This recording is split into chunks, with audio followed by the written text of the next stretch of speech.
Okay, I am so excited, dude. Like, I didn't even realize there's a home and home going on today. And I planned to make another video about the Calgary Flames and Jonathan Huberdeau and the FU that he sent out to Bill Zito. I think that's a pretty interesting conversation that we can have. So we're going to be having that a little bit later in today's show. But we also have Canucks hockey today. And not only do we have Canucks hockey, but we have Flames hockey too. They're playing each other on a home and home, or at least that's what it appears to be. If you search Canucks on Google, it'll say, hey, the Canucks are playing the Flames at 4 p.m. at PST time. And they're also playing them at the same day at 5 p.m. PST time. So that kind of indicates to me, hey, it's probably a home and home, right? But hey, I'm recording this video on the evening of Saturday, September 24th, and I need to talk a little bit about just the scheduling of everything first before we dive deep into this topic. I'm putting this Kuzmenko and Pettersson video at 12 p.m. PST on Sunday because it gives us enough time to watch the video, get hyped for things, and then prepare for the actual games. However, the reason we're pushing the Jonathan Huberdeau video to 3 p.m. PST is because I feel like that topic isn't really one that relies on hype. It's more like a story that happened, and I wanted to talk about it more so in a colloquial kind of way. Also, I have my own hockey that I'm going to be participating in on Sunday at 6 p.m.-ish, so yeah, I'm not actually going to be able to watch most of the Canucks stuff, but I do want to give my guarantee that when I come home, whenever that may be, I'm going to go out there, watch the highlights, do enough research to justify making a video, and just talk about the stuff that we're going to be seeing in the Canucks versus Flames home and home. We'll make a fourth video on the day to end everything off and talk about it then. So I hope that you'll stick around on this channel and tune in, let's say at 9:30-ish p.m. to listen to what I have to say about the Canucks and what we eventually see in these games against Calgary. But either way, I wanted to talk about the hype again. I know the last two videos or whatever, the third most previous Canucks video I made, I said I was anxious and I was kind of worried about the team being good and all that, and I still do feel a little bit anxious. I don't want to get anything twisted here, but even though there is anxiety a little bit when it comes to the expectations that the team has placed upon them, there still are some very interesting things that I wanted to highlight, starting out with what we had seen yesterday in the Canucks scrimmage, as well as throughout the entire training camp when it comes to the lines. I wanted to talk about the PD line. Andrei Kuzmenko, Elias Pettersson, and Ilya Mikheyev each on one line together.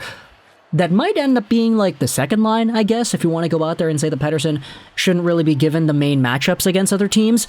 Because when it comes to Kuzi, Mickey, and Petey, that's it, that's the nickname right there, baby, I'm actually more excited for this line than I am about anything else with the Vancouver Canucks, to be honest. Mostly because when it comes to Andrei Kuzmenko, we had been talking this entire summer about how, okay, he's a very skilled player, he's got wheels, he's got a sniping ability that is kind of unmatched in the KHL, he's got super good hands, he can stick handle in a phone booth, and all these factors combined made him a highly sought-after free agent that the Vancouver Canucks eventually got. Sure, there are some concerns. Hey, KHL guys are normally pretty alright hockey players, but just because a guy scores a lot at the KHL level does not mean he will guaranteed be a good NHL player. Not everybody can be Artemi Panarin, not everybody can be Kirill Kaprizov, right? For every Panarin Kaprizov guy you get, you maybe get 2 or 3 Alex Burmistrovs, or Sergei Shirikovs, or Nikolai Goldobins, guys who don't really go out there and produce well in North America, but they can produce well in Russia. The thing is, when it comes to Kuzmenko being paired with the players that he's been paired with, this is such an interesting combination of talent that I feel like there's a really good method behind the madness here. Elias Pettersson is the Vancouver Canucks' best player, or at least he should be. And he's a guy that has such a good hockey mind. He's got that stick handle in a phone booth quality. He's got a shot. He's got pace. He's got good defensive responsibility. He's got it all.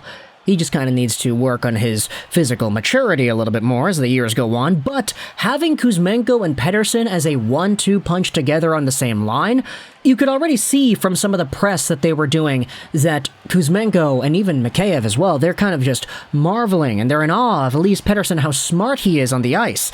We had seen a clip during one of the practice drills of Pettersson and Kuzmenko coming in on the 2-on-1 rush, and Pettersson holds the puck on his far forehand, he teases the snipe, and then he goes cross-crease to Kuzmenko, a right-handed right-handed shot on the left side, and he snipes it by the goalie. Kuzmenko, like it or not, is a talented and offensively IQ-gifted player. And even if you might have some concerns as to whether or not he'll translate into the NHL, which I definitely do have, I don't want to make it seem like he's guaranteed to being good, there still are some legitimate, talented pieces that make up this player. And having this guy play with Pettersson, it could make for a very interesting combination. And then you add on Mikheyev, who is on the right side as an absolute speedster who can get the puck, rush in, just control the pace of play with tremendous pace like he had done in Toronto. And even if he was a third-line guy in Toronto, playing with guys like Engvall and playing with guys like Kerfoot, Mikheyev still went out there and he still had 20 goals. Like, what the hell? He did that in 53 games played. Sure, he hasn't really had the highest points metric in the entire time he's been in the NHL. He had 32 points in 53 games last year. He was kind of injury-prone last season, and the year before that it was a 56-game campaign, so he only had 17 points in that small sample. But Ilya Mikheyev is a guy that's being paid the amount of money that he's been paid because of the potential he has. He's 27 years old, so he's kind of in his prime, but when he goes out there and he starts galloping down the ice like Connor McDavid, there's no stopping this guy. Not to mention the finer details of his game, the fact that he can penalty kill. It was a role that he was used in Toronto. And all of a sudden, when you talk about everything combined with a line like this, two Russians and Elias Pettersson, two guys that actually have so much more to gain out of this opportunity than to lose, there is so much to be excited for when it comes to what the future holds for these three guys. We had seen the interviews saying, they're kind of joking around. They asked Pettersson if he knows any Russian, and he said only the bad words. They asked Kuzmenko and Mikheyev what the situation is with the communication, and they were like, yeah, maybe Pettersson should learn some Russian, or maybe we can learn some Swedish. There needed to be some interpretation there because Kuzmenko's English is not the best, but still, it was very nice to see the conversations happening between the media and the two new Russians on the squad. You then had the scrimmage yesterday, that in which was actually posted on social media, where Mikheyev had a few clips where he was dashing down the right side, cutting into the middle, and trying to get some scoring opportunities. There was actually a goal that Kuzmenko scored where he stole the puck outside the Team Blue line, and there was so much to unpack in just that small little segment. Just really small details that add to the quality of the play. When Kuzmenko stole the puck outside the blue line, he noticed that Elias Pettersson was coming back to get onside. And so what Kuzmenko does is he very slightly pulls the puck back to allow Pettersson to skate in front of him without losing control of the biscuit. Kuzmenko then enters back into the zone. He notices that Pettersson is on the far right side. He knows that Petey has the one-timer, and as he skates in towards the goal, you could see his head. He's looking at Petey the entire way. It looks like he's going to go for a pass. But instead, he walks right in, he eyes Pettersson down, and then he quickly looks back towards the goalie, and he snipes it far side, baby. That is what we are talking about. Andrei Kuzmenko can tango with the best. And I was like, wow, what a great clip. That was an amazing clip. I know it's one clip, and we'll see what these guys can do in the regular preseason games worth of action later today. It's tomorrow for me, but it's today for you. But as we see more of this, I start to get more excited because all that stuff that Boudreau was talking about, hey, I wanted to build chemistry in this training camp. These guys might actually stick around for the start of the preseason and maybe even the start of the regular season.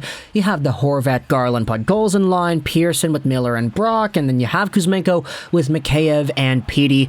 Things could be looking very good for Vancouver by the time the preseason gets underway later today. And just to cover my behind, because as I said, I am recording this video on Saturday, September 24th, if Boudreau goes out there and kind of scratches things up a little bit, they mix up the lines because it is a home and home. There are some Canucks in Vancouver, there are some Canucks in Calgary. Maybe it's not really the most cohesive lineup that is iced out there. That's going to be okay. Like, it's fine. We'll definitely see some more magic of these guys all together later on as the year commences, but I'm just kind of excited because I feel like with Elias Pettersson, this is a guy that could really unlock the potential of both Mikheyev and Kuzmenko. And if Kuzmenko comes as advertised, if he comes and actually gets 20, 25 goals maybe on the season, then all of a sudden that might be the extra piece the Canucks needed to really make the playoffs. I know I'm still anxious, and I definitely want to stand by everything I made in the video a few days ago talking about my anxieties about the team and its expectations, but still, at the same time, I still feel excited. The team does need more defense, yes, but when it comes to all the stuff they have added, this could be pretty good. That's all I'm gonna say. So, I hope you enjoyed this video. Join me for the post-games video. Yeah, post-games, right? That's going to be happening at like 9-ish p.m. I'm not going to be able to watch the games in full because I do have my own hockey to play later on Sunday, but we got one more video in the day going over the Calgary Flames and Jonathan Huberdeau. We also have the other stuff about the games, so join me when we do talk about those things. But for now, I hope you enjoyed this video. Talk in the comments your thoughts about Kuzmenko, Pettersson, and Mikheyev. Such as Trolls99, and bye.